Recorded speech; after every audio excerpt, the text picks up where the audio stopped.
Hello, everyone. This is Brent Conway, the Assistant Superintendent with the Pentucket Regional School District, and we are here with episode 2 of our Teaching and Learning podcast. In October, we had a fantastic blog post written by Jen Hogan, and she featured several of our staff members in that blog post. The topic was dyslexia, and October is Dyslexia Awareness Month, so that's how it tied in. But today, we're actually going to hear from some of those featured staff members in our second episode of the Teaching and Learning blog, and I'll let them introduce themselves. I'm Laura Coakley. I've been working with the Pentucket District for 20 years. I am the language-based teacher at the middle school. My background is I have a special education, a master's in special education, and then I have what's equivalent to a CAGS in reading. I'm certified in Wilson, level 2, and I have my associate certification in Orton-Gillingham. Great. I'm Patti Ingalls, and I came to teaching actually at a very young age in high school. I worked with children who had specific disabilities, and I helped them learn to swim. So I've always had a love for teaching. And I then went into some human services and helped people learn how to break the cycle of poverty. And then from there, I went on to work under the direction of Dr. Levine and Dr. Karen Levine. And I worked in an intensive early intervention program, teaching Greenspan's floor time and some ABA techniques.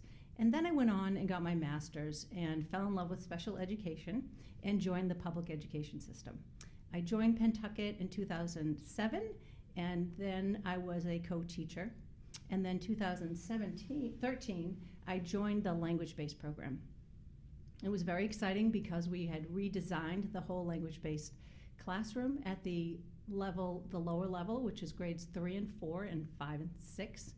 And we were able to redesign that to be competitive with private placements. And we developed a wonderful relationship in the community, and I'm very proud of that. Well, thank you very much, Laura and Patti. It's nice to hear you. You have really diverse backgrounds, both of you. Came to this from different pathways, which is really cool. So as a district focusing on students with dyslexia, obviously from a special ed perspective, we've been doing that work for some time, and you've both been involved in a lot of that work. Some recent changes in recent years, both across the state of Massachusetts and Pentucket, has had us also make some steps and changes so that students who have dyslexia are not seen solely as the responsibility of special education, and that those students are general education students as well. In fact, they're general ed students first, and we provide them with additional supports and instruction as needed so they can continue to access curriculum. Some of those changes in Massachusetts, we have a dyslexia screening law or an early literacy screening law that really functions as a dyslexia screening law. And we actually sent our notices out this fall, and we just did the kindergarten notices. They go home this week to families as well. So we do that kindergarten through grade 3. And our curriculum as well has made a lot of changes, kindergarten through grade 8, with a strong focus on the foundational skills, ensuring students learn how to be automatic with their decoding, and now with Wit and Wisdom to be able to give students the opportunity to work with complex language and text, both reading and writing. And I think a lot of those things have been positive steps for us as a district. But I'm curious on your perspective, because when you're working with students, and we'll start with Patti actually. When Patti's working with students, she's working with students in 3rd and 4th grade who have shown some pretty significant difficulty early on in their lives. This is not something that appeared as they got older. It appeared fairly early on, and you see them in a separate environment. So tell us a little bit about the type of work that you're doing with students when you see them in 3rd and 4th grade. Sure. Well, we always the goal is to work with students, give them what they need, and then move them back into general ed. So that's our big focus. So when they come into 3rd and 4th grade, oftentimes they are faced with some self-esteem issues. They're not feeling great about themselves because they have learned that they learn differently. But once they understand they just learn differently, then they begin to develop some more self-esteem and become happier. We focus mostly on, we use our data to determine where are the deficits, because we know dyslexia is just areas of weaknesses and strengths in reading. And so we find out which components that they are weakest in, and we build that up. So, and then Laura, when students come to you here in the middle school, they're coming sometimes from 3 different elementary schools, but often they're coming from the elementary program as well. But they're here in middle school, and middle schoolers like to work very hard to blend in at the same time as they work to stand out. It's kind of a unique age thing for kids in middle school. So how do you work with the kids in 7th and 8th grade who are not in a general ed classroom for some of their classes, and they're coming to you, and you know, Patti sort of touched on a little bit about the self-esteem, but now we're talking about kids who are 12, 13, and 14 years old. Yeah, so at the middle school level, we definitely try to work their schedule so it gives them exactly what they need, and then the remainder of their day would be in the gen ed classroom. So we look at informal assessments, we look at their formal assessments, and we determine where they need to be in the small group, and we really try to make that as limited as possible to meet their needs while getting them out in the general education environment. That's where they want to be with their peers. They are often embarrassed to come to our rooms at the middle school level, so we try, the kids naturally move in their schedule as being a middle school schedule, so they're not stuck in a room all day. They get up and go to their class just like everyone else. Why somebody's going to their science class, they may be coming into my reading class. And then that's where we really hone in on the skills they need in order to be successful. And really at the middle school level, there is a huge drive to get them out as quickly as possible, because they need to be in all general education classes. That is the hope. They need to be out of reading, going into high school, hopefully, the sooner the better. And we really put a huge focus on their decoding and their fluency in the small group reading class. And then we focus the comprehension and the writing in their English class, which is often small group English class also with me.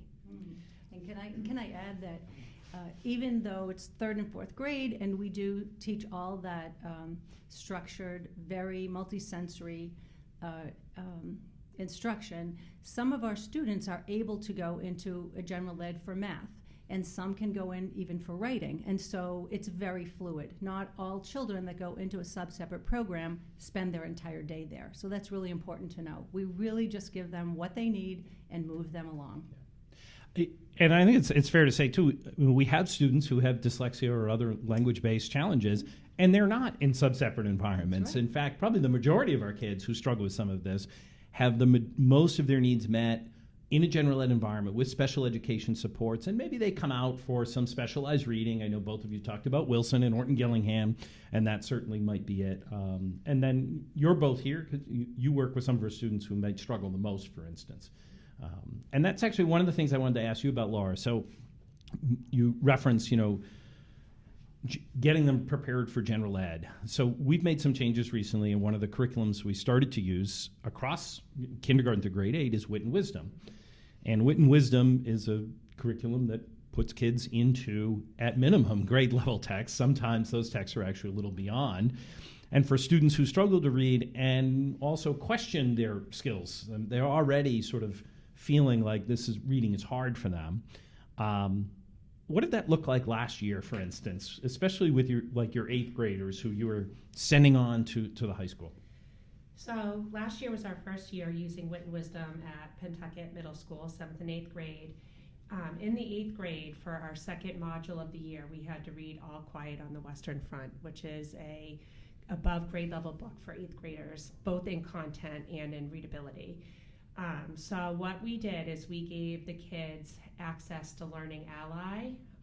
That was the biggest step, getting them through All Quiet on the Western Front. We gave them access to Learning Ally so that they could listen to it, they could have the text in front of them, it highlights, and I can keep track of how much they read, where they're at. So my kids were able to independently read All Quiet on the Western Front using Learning Ally, and they were able to participate with modified versions of all the activities and Wit and Wisdom that the general education kids did. In fact, my kids last year, both combined 7th and 8th grade, read over 11,000 pages Wow. on Learning Ally. Wow. And that is what made Wit and Wisdom successful. And it really prepared them. My kids, I felt, were very prepared for MCAS, and they were very prepared to go to high school. So, and that's, I remember stopping into your room at the end of the year, talking with some of the kids about it, and they were so proud that they read that book, and it was the same book that their peers were reading, and they could have the same discussions.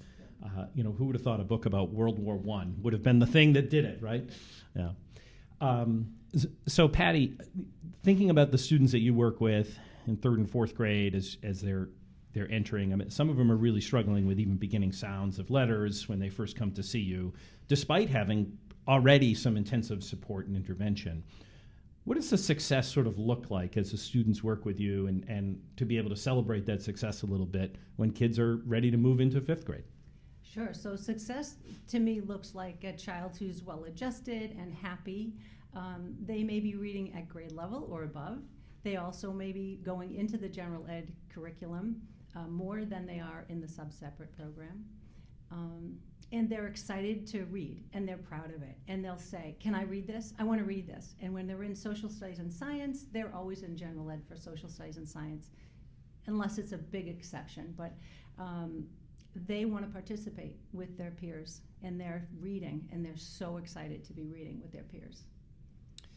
So I have like a 2-part question for both of you here, and who knows, you may answer each other's question. I don't know. So what is something that you have learned professionally about dyslexia that you think might surprise a lot of people? And I'll hold the second part. I'll let you do that part first for both of you. So what's something you learned professionally that you think might surprise a lot of people? Well, that children with dyslexia are like anybody else. They can learn, and they just need a different approach. So I've learned that students with dyslexia not only have the ability to learn, but they also have significant gifts in other areas, whether it be math and science, whether it be art, music. Where they're a little bit weaker in reading, there's another aspect of them that more than makes up for that. Mm-hmm. Yeah, the creativity is just through the roof with all of the students I work with. And I always provide opportunities for them to express themselves in different ways creatively, and they always surprise me. So my other question, and maybe it blends into your answers a little bit, is what have you learned that the kids have taught you about dyslexia? So we all learn professionally, right? And you're well-trained, you're well-versed in your professionalism around it and your knowledge. But the kids teach us things too sometimes. So what's something maybe the kids taught you about it?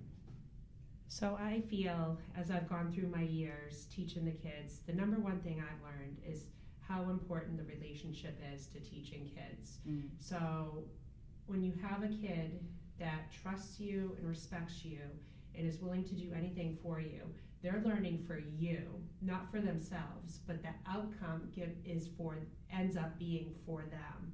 Do you know what I mean? Yes, absolutely. I find that that's the first thing I do when a new student comes in, is build that relationship. That is the key to, I think, any learning. You know, you've got to make the children feel that you care about them, and that they may not really care yet about their own academic success. Right, but when you show interest in who they are as a whole person, and you bring out those other interests, suddenly the defenses come down, and they feel they can trust you, and they'll take academic risks and social risks, and that is just so exciting to watch. Yeah, I mean, relational learning, right? Relationships matter for kids, and clearly you two do that very well. Spending time in your classrooms. Well, it certainly may feel and look a little different than maybe some other classrooms. The relationships with the kids is abundantly clear. It really is. So do either of you have anything else you want to share about sort of dyslexia, how we work with students with dyslexia, and just sort of some closing words? Well, I'm kind of excited about a new strategy, a new learning that we have gone through. Last year we had Ebley come, which Yeah, is Nora Shabazi Nora from Michigan came out. She Yeah, came yeah. out, and OG. I'm also an associate in OG and been trained, and so with that training, it's a total opposite of Orton Gillingham. Orton Gillingham is text to speech, so we look at the letter. The children recognize the letter, so they're seeing it first, then they say the sound, but Ebley is the opposite. It's speech to text. Now, we do have some students in our program who are progressing slowly with the Orton Gillingham approach. And so in the lower language-based program, we actually asked Brent if he would come and sit down and talk to us about a couple of students who are making very slow progress, but slow. And we said, what can we do?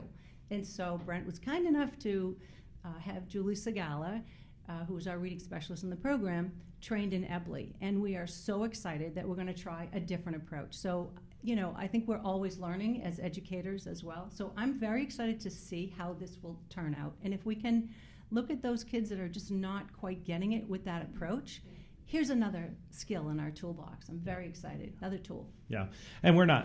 That's evidence-based literacy instruction, EBLI. So it's certainly well established, but it is a different approach, and it's based on the research of Diane McGinnis. So that's research that's been around for decades, and there are other programs other than Ebley that are like it. And I don't know that I would say it's the opposite of Orton Gillingham, but I suppose if you were Orton Gillingham trained as you are, you may feel that way for sure. But it definitely, I think it relies more on the student's natural understanding of language and the creation of language and speech to map out their decoding and spelling. And because we use something like Wit and Wisdom, it actually provides even more leverage and opportunity because they're engaging with some pretty advanced language, and kids can learn that language, and we're using that as a leverage point for them rather than trying to remember all the precise rules and patterns. For some students, this may be a more efficient manner of doing it. Not that I think we're going to put you out of business, Laura, at the middle school, but yeah. So anything for you, Laura, are you thinking? So I haven't been trained in that program, although I'd be interested to read more about it. I think for me, the biggest thing, the training, or last year doing Wit and Wisdom, I was very nervous going into last year. I didn't know how my students would do. I didn't know if this was a reach. I didn't know if I was going to be able to do it for my kids. And just the success that I feel like all the teachers at the middle school, all the kids had, including mine, huge success. They all felt good about it, and that was my big win last year. I really want everyone to know that, dyslexic students they can rise to the challenge. They can do things that maybe you don't think they can do, and just always keep moving forward and, do your best for them. Yeah, and I Wit and Wisdom certainly, I think, a lot of people ask, in Tier 2 or Tier 3 programs, and I think we'd certainly classify what you're doing as Tier 3 education for sure. It's pretty intensive. People ask, well, what program do you use? And we certainly use different foundational skill programs to teach decoding, but we're using the same Tier 1 curriculum. We're modifying and accommodating to get kids access because that's critical. The students, we want them to be able to access the same content and have the same skills as their non-disabled peers or their peers that are receiving literacy instruction in the general ed environment. And having teachers such as yourself trained and really thinking through, what do my kids need in order to access this more challenging text? And both of you do that so well. And I know as a school district, we're very very thankful for all of the work that you've done. I know your students love working with you as well. So thanks for coming and joining us today. I know both of you are a little nervous. Yes. All right, this wasn't so bad, right? But thanks again, and we're looking forward to the November both blog and podcast, where we're actually going to be featuring handwriting, and we're going to have our guests are some of our occupational therapists. So we'll be talking about some of our early handwriting that we do later this month, and hopefully when we come back from Thanksgiving, we'll have it all wrapped up for you. So thank you very much, everyone. Thank you. Thank you.